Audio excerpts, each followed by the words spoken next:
पंजाब में कानून व्यवस्था को लेकर एक बार फिर से प्रश्न खड़े हुए क्योंकि मोहाली में दिन दहाड़े एक ऐसा शूट आउट हुआ जिसने पुलिस की सुरक्षा व्यवस्था और दावों की पोल खोल दी।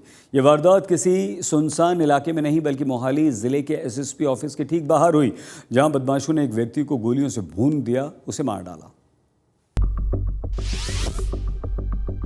मोहाली में दिन दहाड़े शूट आउट।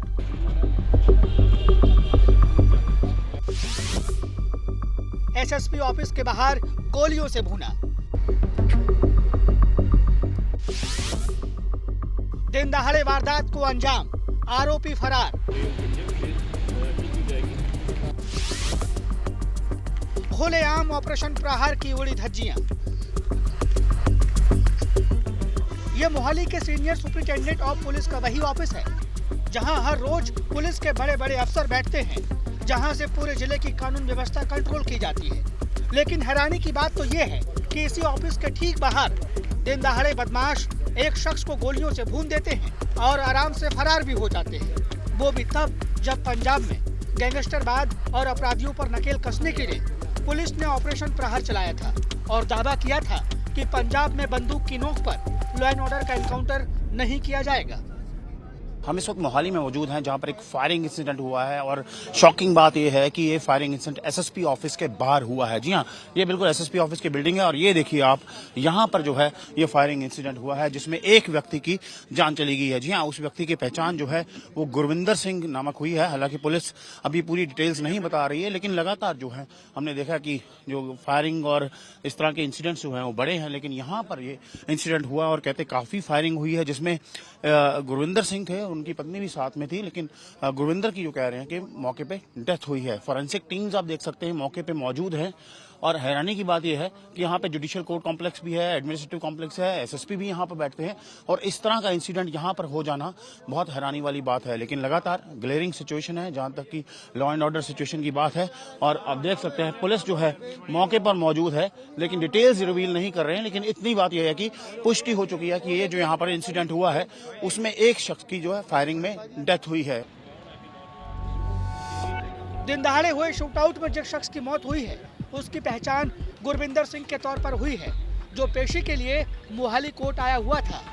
बताया जा रहा है कि मृतक अपनी i20 कार में पत्नी के साथ मोहाली कोर्ट पहुंचा था, जहां बाइक सवार बदमाशों ने उस वक्त गुरविंदर पर हमला कर दिया जब वो अपनी पत्नी के साथ कार में बैठने जा रहा था।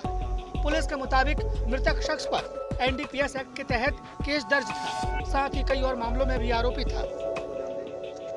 DIG Nanak Singh with us. Sir, what incident has taken place here outside the SSP office and what are the details? As per the preliminary information, a man who had come to the court for appearing in the case of NDPS has been shot outside the court in the parking premises. So we are working on this case. As per the preliminary information, 2 people had come who have shot at him. The multiple rounds have been fired, and the person who is deceased, his name is Gurvinder Singh, and he also had multiple criminal cases against him. So he had come, he had given his appearance in the court, or he had just come? As per the information, he had given his appearance and was on the way back. So any gangster angle in this, because we have seen a lot of activity throughout As Punjab. I said, it is very preliminary information and very preliminary stage of investigation. So as the investigation develops further, we will come to know about And how many facts. cases he faces, Gurvinder, who is deceased? Multiple cases. फिलहाल police मृतक की पत्नी के बयान दर्ज करने के लिए उसे अपने साथ सोहाना थाना लेकर गई और सीसीटीवी की मदद से आरोपियों की तलाश में जुट गई। लेकिन सवाल अब सिर्फ मर्डर का नहीं है, सवाल पंजाब की बिगड़ती कानून व्यवस्था का है, क्योंकि गुरदासपुर के डेरा बाबा नानक में भी फिरौती की रकम नहीं देने पर बेदी मेडिकल स्टोर के मालिक रणवीर सिंह बेदी को गोली मारकर हत्या कर दी गई। जिस वक्त हत्या हुई उस वक्त रणवीर सिंह अपनी दुकान खोल रहा था और तभी हमलावरों ने ताबड़तोड़ फायरिंग कर दी। डेरा बाबा नानक ਦੇ ਵਿੱਚ ਇੱਕ ਰਣਦੀਪ ਸਿੰਘ ਬੇਦੀ ਕੈਮਿਸਟ ਨੇ ਤੇ ਇਹਨਾਂ ਦੇ ਉੱਤੇ ਫਾਇਰਿੰਗ ਹੋਈ ਸੀ ਅਤੇ ਸਾਰੇ ਸਾਡੇ ਜੀਓ ਸਾਹਿਬਾਨ ਤੇ ਮੈਂ ਵੀ ਅਸੀਂ ਮੌਕੇ ਤੇ ਆਏ ਹੈਗੇ ਤੇ ਅਜੇ ਮੁਆਇਨਾ ਕਰਦੇ ਸੀ ਤੇ ਸਾਨੂੰ ਪਤਾ ਲੱਗਿਆ ਹੈਗਾ ਕਿ ਅਨਫੋਰਚੂਨੇਟਲੀ ਜਿਹੜੀ ਉਹਨਾਂ ਦੀ ਡੈਥ ਹੋ ਗਈ ਹੈ ਤੇ ਸਾਡੀ ਸਾਰੀ ਟੀਮ ਜਿਹੜੀ ਹੈਗੀ ਆ, ਸਾਡੀ ਸੀਆਈਏ ਸਾਡੇ ਐਸਪੀ ਸਾਹਿਬਾਨ ਸਾਰੇ ਅਸੀਂ ਲੱਗ ਗਏ ਹਾਂ। ਇਹਨਾਂ ਨੂੰ ਰੀਸੈਂਟਲੀ ਕੋਈ ਥ੍ਰੈਟ ਕਾਲ ਨਹੀਂ ਆਈ ਹੈਗੀ ਤੇ ਕੋਈ ਪੁਰਾਣਾ ਇੱਕ ਪਰਚਾ ਸੀਗਾ ਉਹ ਅਸੀਂ ਸਾਰਾ ਵੈਰੀਫਾਈ ਕਰ ਰਹੇ ਹਾਂ, ਬਟ ਹਜੇ ਮੌਕੇ ਤੋਂ ਜੋ ਪਤਾ ਲੱਗਿਆ ਕਿ ਰੀਸੈਂਟਲੀ ਕੋਈ ਪੁਲਿਸ को ਇਨਫੋਰਮੇਸ਼ਨ ਨਹੀਂ ਆਈ। ਮੌਕੇ ਤੋਂ 4 ਖੋਲ ਮਿਲੇ ਤੇ ਬਾਕੀ ਸਾਰਾ ਅਸੀਂ ਵੈਰੀਫਾਈ ਕਰਾਂਗੇ। मोहाली और गुरदासपुर की ये तस्वीरें बताने के लिए काफी है कि पंजाब में कानून का डर खत्म हो चुका है। और अपराधी बेलगाम हो चुके हैं, क्योंकि उन्हें अब पुलिस का कोई खौफ नहीं रहा है। मोहाली हो या गुरदासपुर, ये दोनों घटनाएं एक ही सवाल खड़ा करती है, क्या पंजाब में कानून का डर पूरी तरह खत्म हो चुका है? क्या अपराधी अब बेलगाम हो चुके हैं? और क्या उन्हें अब पुलिस या सरकार का कोई खौफ नहीं रहा? अब देखना यह होगा कि दिन दहाड़े मर्डर, ऑफिस के बाहर शूट आउट के बाद उठते सवालों का पंजाब पुलिस कब और कैसे जवाब देती है। मोहाली से असीम बस्सी और गुरदासपुर से बिशंबर बिट्टू के साथ आज तक ब्यूरो। मोहाली शूटआउट के बाद इस मामले में एक और बड़ा चौंकाने वाला दावा हुआ। गैंगस्टर गोल्डी बराड़ का एक सोशल मीडिया पोस्ट और एक ऑडियो क्लिप सामने आई जिसमें वो इस शूटआउट की जिम्मेदारी ले रहा है। सोशल मीडिया पर किए गए पोस्ट में लिखा गया कि मोहाली में एसएसपी ऑफिस के बाहर गुरविंदर की हत्या की जिम्मेदारी गोल्डी बराड़, रोहित गोदारा, विक्की पहलवान ले रहे हैं। पोस्ट में ये भी दावा किया गया कि गुरविंदर उनके भाई गुरलाल बराड़ के मर्डर केस में आरोपी था। पोस्ट में पुलिस पर भी सवाल उठाते हुए लिखा गया कि आम परिवारों की मौत, ये लोगों की मौत से पुलिस को कोई फ़र्क नहीं पड़ता, इसलिए इंसाफ की उम्मीद भी पुलिस से नहीं है। साथ ही ये भी लिखा कि अगर इंसाफ नहीं मिला तो खुद इंसाफ करेंगे। अब सुनिए गोल्डी बराड़ ने अपने कथित ऑडियो क्लिप में मोहाली शूटआउट को लेकर क्या कुछ कहा है। हाँ जी, सत श्री अकाल जी, राम राम जी सारे भरावां नूं। मैं गोल्डी बराड़ अज जो मोहाली कोर्ट के बाहर गुरविंदर का मर्डर होया, इस मर्डर की जिम्मेवारी मैं, मेरा भरा रोहित गोदारा, छोटा वीर विक्की पहलवान, होर वड्डे छोटे सारे भरा जिहड़े साडे नाल जुड़े हुए ने, असीं सारे लैने आ। ਇਹ ਗੁਰਵਿੰਦਰ ਸਾਡੇ ਭਰਾ ਗੁਰਲਾਲ ਬਰਾੜ ਦੇ ਮਰਡਰ ਦੇ ਵਿੱਚ ਅਕਿਊਜ਼ਡ ਸੀ। ਇਹ ਮੌਕੇ ਤੇ ਉੱਥੇ ਮੌਜੂਦ ਸੀ, ਸ਼ੂਟਰਾਂ ਦੇ ਨਾਲ, ਇਹ ਹਰ ਚੀਜ਼ ਦੇ ਵਿੱਚ ਨਾਲ ਸੀਗਾ। ਪੁਲਿਸ ਨੂੰ ਤਾਂ ਇਹ ਕੇਸ ਕੋਈ ਏਡਾ ਜ਼ਰੂਰੀ ਨਹੀਂ ਲੱਗਿਆ ਸੀ, ਕਿਉਂਕਿ ਗੁਰਲਾਲ ਨਾ ਤਾਂ ਕੋਈ ਸਿੰਗਰ ਸੀ ਤੇ ਨਾ ਹੀ ਕੋਈ ਉਹ ਕਿਸੇ ਪੋਲੀਟੀਕਲ ਬੰਦੇ ਦਾ ਰਿਸ਼ਤੇਦਾਰ ਸੀ ਜਾਂ ਮੁੰਡਾ ਸੀ ਵੀ ਪੁਲਿਸ ਉਸਦੇ ਕੇਸ ਦੀ ਇੰਨੀ ਇਨਵੈਸਟੀਗੇਸ਼ਨ ਕਰਦੀ ਕਿ ਉਹਦੇ ਕੇਸ 'ਚ ਕਿਸੇ ਨਾ ਕਿਸੇ ਨੂੰ ਸਜ਼ਾ ਹੁੰਦੀ। ਜੇ ਪੁਲਿਸ ਇੰਨਾ ਕੰਮ ਕਰਨ ਜੋਗੀ ਹੁੰਦੀ ਤਾਂ ਸ਼ਾਇਦ ਸਾਨੂੰ ਇਹ ਕੁਝ ਕਰਨਾ ਹੀ ਨਾ ਪੈਂਦਾ, ਜੇ ਸਾਨੂੰ ਪੁਲਿਸ ਤੋਂ ਥੋੜੀ ਬਹੁਤ ਉਮੀਦ ਹੁੰਦੀ। ਇਵਨ ਕਿ ਪੁਲਿਸ ਨੇ ਤਾਂ ਆਪਦਾ ਕੰਮ ਕਰਨ ਦੀ ਬਜਾਏ ਗੁਰਲਾਲ ਨੂੰ ਗੈਂਗਸਟਰ ਕਹਿ ਕੇ ਡੀਫੇਮ ਕੀਤਾ ਤਾਂ ਕਿ ਉਹਦੇ ਕੇਸ ਦੀ ਇਨਕੁਆਇਰੀ ਨਾ ਕਰਨੀ ਪਵੇ।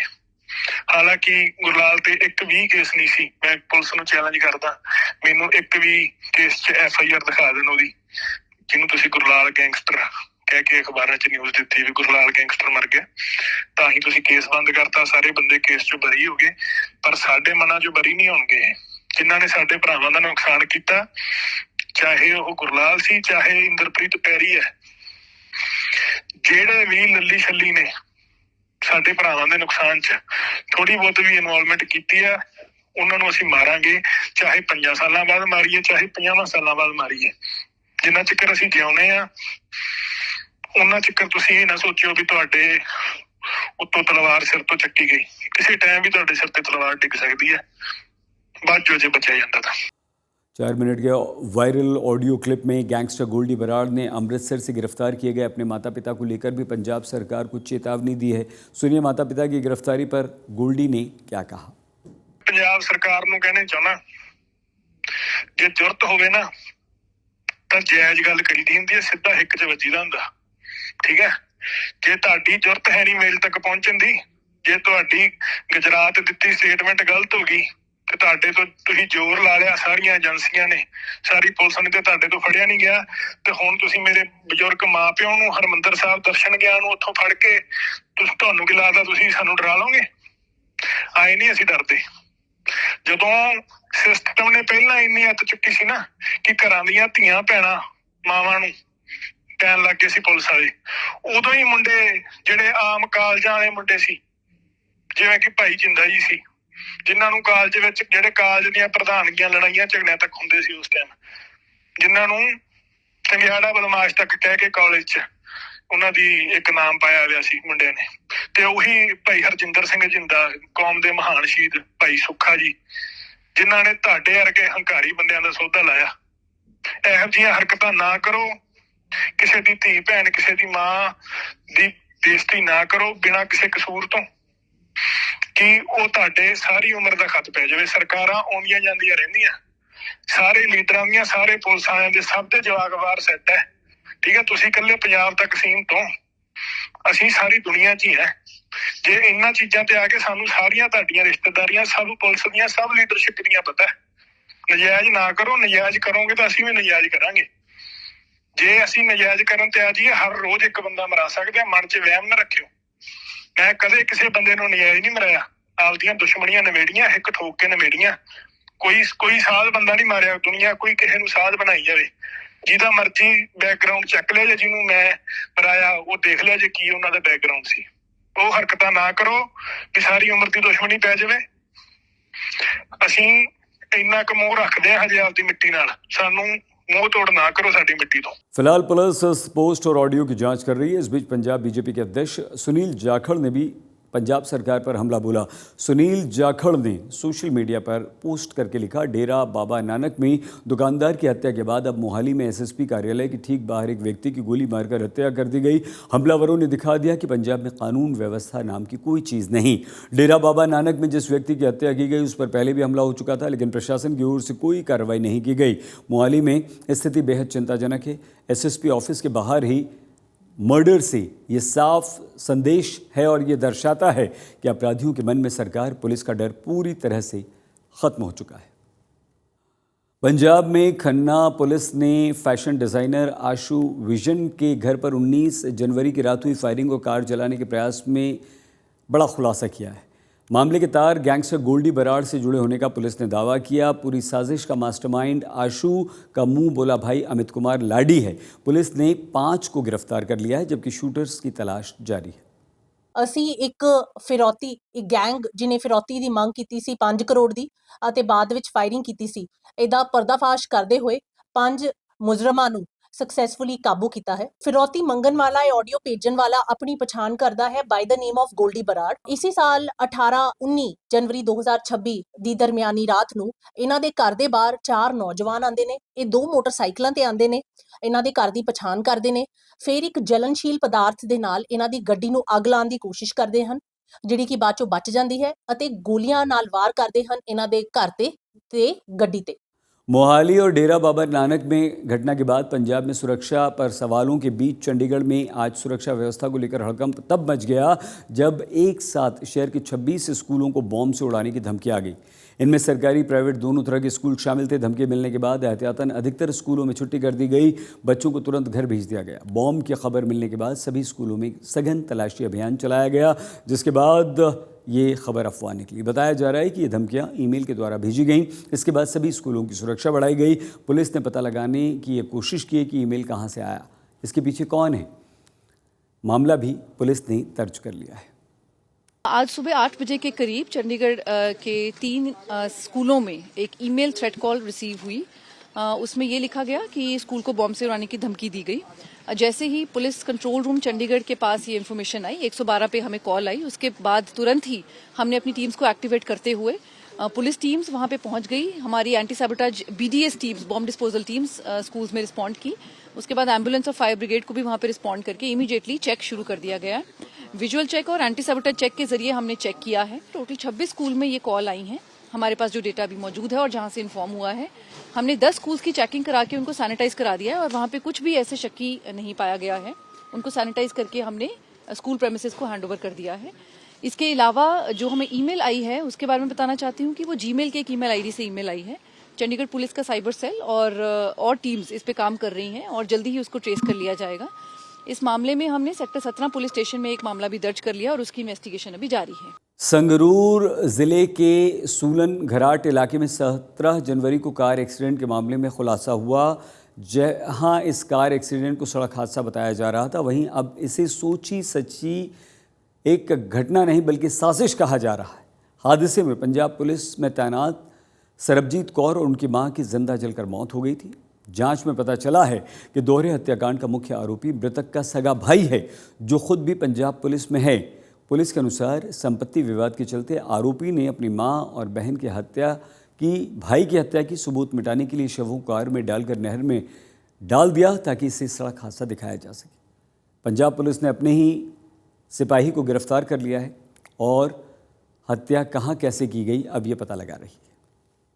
और आइए रुख अब दूसरी खबरों की तरफ करते हैं। 328 पावन स्वरूपों के मामलों को लेकर पंजाब सरकार और शिरोमणि गुरुद्वारा प्रबंधक कमेटी यानी एसजीपीसी के बीच टकराव और तेज हो गया। इस मामले की जांच कर रही एसआईटी की टीम एक बार फिर से रिकॉर्ड में जुड़ी जानकारी जुटाने के लिए चंडीगढ़ स्थित एसजीपीसी के ऑफिस पहुंची। एसआईटी टीम ने ऑफिस में करीब 20 मिनट तक इंतजार किया, लेकिन दस्तावेज न मिलने के कारण खाली हाथ वापस लौटना पड़ा। एसजीपीसी की तरफ से रिकॉर्ड देने के लिए अब एसआईटी की टीम को कल दोबारा बुलाया गया। हम आपको बता दें कि पंजाब सरकार जहां जांच को आगे बढ़ाने पर जोर दे रही है, वहीं एसजीपीसी की तरफ से इस मामले में सहयोग को लेकर कोताही बरती जा रही है। मैं ਅੱਜ ਇੱਥੇ ਐਸਜੀਪੀਸੀ ਤੋਂ ਜਿਹੜੀ 108 ਆਪਣਾ ਚੱਲ ਰਹੀ ਹੈ 68 ਨੰਬਰ ਐਫਆਈਆਰ ਦੀ ਇਨਵੈਸਟੀਗੇਸ਼ਨ ਚੱਲ ਰਹੀ ਹੈ, ਉਹਦੇ 'ਚ ਕੁਝ ਰਿਕਾਰਡ ਚਾਹੀਦਾ ਸੀ। ਰਿਕਾਰਡ ਲੈਣ ਵਾਸਤੇ ਪਹਿਲਾਂ ਮੈਂ 13 ਜਨਵਰੀ ਨੂੰ ਆਇਆ ਸੀ, ਲੇਕਿਨ ਉਸ ਦਿਨ ਰਿਕਾਰਡ ਅਵੇਲੇਬਲ ਨਹੀਂ ਹੋਇਆ, ਸਾਨੂੰ ਦਿੱਤਾ ਨਹੀਂ ਗਿਆ। ਅੱਜ ਫਿਰ ਮੈਂ ਰਿਕਾਰਡ ਲੈਣ ਵਾਸਤੇ ਆਇਆ, ਲੇਕਿਨ ਅੱਜ ਵੀ ਸਾਨੂੰ ਰਿਕਾਰਡ ਮਿਲਿਆ ਨਹੀਂ। ਹੁਣ ਸਾਨੂੰ ਕਿਹਾ ਗਿਆ ਕਿ ਕੱਲ ਆ ਕੇ ਅਸੀਂ ਰਿਕਾਰਡ ਸਾਨੂੰ ਪ੍ਰੋਵਾਈਡ ਕੀਤਾ ਜਾਊਗਾ। ਸਿੱਟ ਦੁਬਾਰਾ ਕੱਲ ਆਊਗੀ, ਰਿਕਾਰਡ ਲਵਾਂਗੇ। ਰਿਕਾਰਡ ਲੈਣ ਤੋਂ ਬਾਅਦ ਐਸ ਪਰ ਲਾ ਫਿਰ ਜੋ ਪ੍ਰੋਸੀਡਿੰਗਸ ਹੈਗੀਆਂ ਇਨਵੈਸਟੀਗੇਸ਼ਨ ਦੀ ਅੱਗੇ ਚੱਲਣ। ਸਾਨੂੰ ਜੀ ਕਿਸੇ ਵੀ ਇਹ ਨਹੀਂ ਹੈ ਵੀ ਕੌਣ ਅਹੁਦੇਦਾਰ ਮੌਜੂਦ ਰਹਿਣ, ਸਾਡਾ ਮਤਲਬ ਰਿਕਾਰਡ ਨਾਲ ਹੈ। ਸਾਨੂੰ ਰਿਕਾਰਡ ਕੋਈ ਬੇਸ਼ੱਕ ਆਫਿਸ ਦੇ ਕੋਈ ਵੀ ਆਫਿਸ ਬੀਅਰਰ ਦੇ ਦੇਣ, ਸਾਨੂੰ ਸਾਡਾ ਰਿਕਾਰਡ ਚਾਹੀਦਾ ਜੀ। ਪ੍ਰਧਾਨ ਜੀ ਨੇ ਆਉਣਾ ਤਾਂ ਉਹਨਾਂ ਦੀ ਇੱਕ ਮਿੰਟ ਜੀ, ਉਹਨਾਂ ਦੀ ਮਰਜ਼ੀ ਹੈ ਜੀ, ਲੇਕਿਨ ਸਾਨੂੰ ਤਾਂ ਰਿਕਾਰਡ ਚਾਹੀਦਾ, ਅਸੀਂ ਸਿਰਫ ਰਿਕਾਰਡ ਲੈਣਾ। पंजाब सरकार की प्रस्तावित स्वास्थ्य बीमा योजना पर अब राजनीति तेज हो गई। बीजेपी ने इस योजना की आर्थिक व्यावहारिकता पर सवाल उठाते हुए राज्य सरकार को घेरा। तरुण चुग ने कहा कि जब पंजाब पहले से ही 4,99,000 करोड़ के कर्ज में है, तो फिर इतनी महंगी स्वास्थ्य बीमा योजना के लिए पैसा कहां से आएगा। चुग ने मीडिया के सामने प्रेजेंटेशन देकर आंकड़े पेश किए। कहा पंजाब में करीब 65 लाख परिवार हैं, 1% परिवार भी इस योजना का लाभ लेते हैं तो सरकार पर 6500 करोड़ रुपए का बोझ पड़ेगा। 10% लोग योजना का इस्तेमाल करेंगे तो ये खर्च 65,000 करोड़ रुपए तक पहुंच जाएगा। बीजेपी का आरोप है कि ये योजना पंजाब को कमज़ोर करेगी, बजट पर भारी पड़ेगी। सरकार को इससे पहले फंडिंग मॉडल पर जोर देना चाहिए। पंजाब के मुख्यमंत्री और आम आदमी पार्टी फेयरवेल मूड में है और ऐसे में अब योजनाएं लॉन्च की जा रही हैं। ऐसी एक योजना मुख्यमंत्री हेल्थ स्कीम है, इंश्योरेंस जो की है, और उस पर बीजेपी ने निशाना साधा है। तरुण चुग हमारे साथ हैं, राष्ट्रीय महासचिव। आपने ये जो स्कीम के कंपैरिजन भी किया है आयुष्मान भारत के साथ।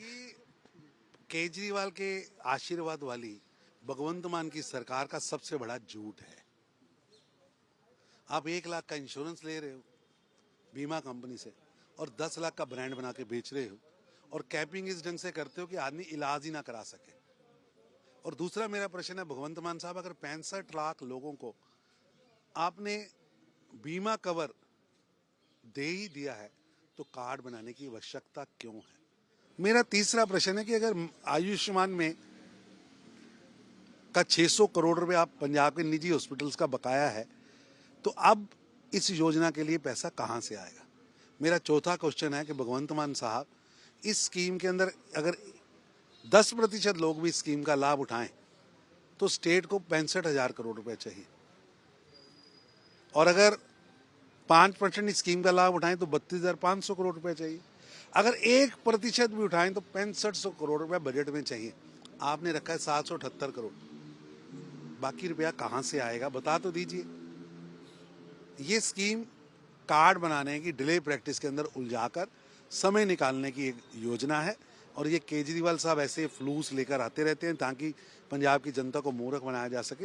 ये पंजाब की जनता इनके झूठे वादे, झूठे तरीके, झूठी योजनाओं में फंसने वाले नहीं है, क्योंकि ये एक कोरा झूठ सेल किया जा रहा है। 5 लाख करोड़ का आपने कहा कर्जा है, और फेयरवेल मूड में सरकार 4.99 लाख करोड़ रुपए का कर्जा पंजाब के ऊपर चल रहा है, और पंजाब की सरकार अभी भी कर्जा लेने के मूड में है, और पैसा लेकर इंफ्रास्ट्रक्चर खड़ा नहीं किया, पोस्टरबाजी की। मंशा क्या लगती है, क्योंकि हर सेक्टर में सरकार इसी तरीके से या तो यू टर्न या फिर इसी ऐसी स्कीम्स जो प्रैक्टिकल नहीं हो। सरकार पूरी तरह फेल है, हर फ्रंट पर फेल है, और हर फ्रंट पर फेल होने के अपनी बुराइयां छिपाने के लिए मीडिया पर हमले किए जा रहे हैं।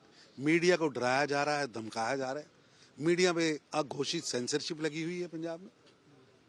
आप मीडिया हाउसेस के घरों पर छापे मारे जा रहे हैं, छोटी छोटी गलतियां ढूंढकर उन पर पर्चे किए जा रहे हैं। ऐसे लगता है कि इंदिरा गांधी की आत्मा केजरीवाल और भगवंत मान में आ गई। केंद्र सरकार किस तरीके से इसको लेगी, जो ये हर सेक्टर में ऐसी स्कीम्स या फिर ऐसा ये फर्जी झूठ है, हम जनता के बीच में जाएंगे और भारतीय जनता पार्टी झूठ का पर्दाफाश करेगी। तरुण चुग बातचीत कर रहे थे कि ये हेल्थ स्कीम जो है इस पर इसका पर्दाफाश आने वाले दिनों में लोगों के बीच में जाकर किया जाएगा। खबर चंडीगढ़ मेयर चुनाव की कल यानी 29 जनवरी को चंडीगढ़ मेयर चुनाव के लिए वोटिंग होगी। इस बार मेयर का चुनाव शो ऑफ हैंड्स यानी हाथ उठाकर वोटिंग से होगा, ताकि पिछली बार जैसे विवाद की कोई संभावना न रहे। इसके साथ ही इस बार बीजेपी, कांग्रेस और आप ने अलग अलग मेयर पद के उम्मीदवार उतारे हैं। इस बार का चुनाव दिलचस्प है क्योंकि एक तरफ बीजेपी के पास 18 पार्षदों के वोट हैं, आम आदमी के पास 11, कांग्रेस के पास 7, एक वोट सांसद का भी है। ऐसे में जब आप कांग्रेस और आपके बीच गठबंधन नहीं हुआ और दोनों पार्टियों के पास बहुमत भी नहीं है, तो देखना ये होगा वोटिंग के दौरान दोनों पार्टियां बीजेपी को हराने के लिए क्या एक दूसरे का समर्थन करती हैं, क्योंकि अगर ऐसा नहीं हुआ तो मेयर बीजेपी का बनना तय है।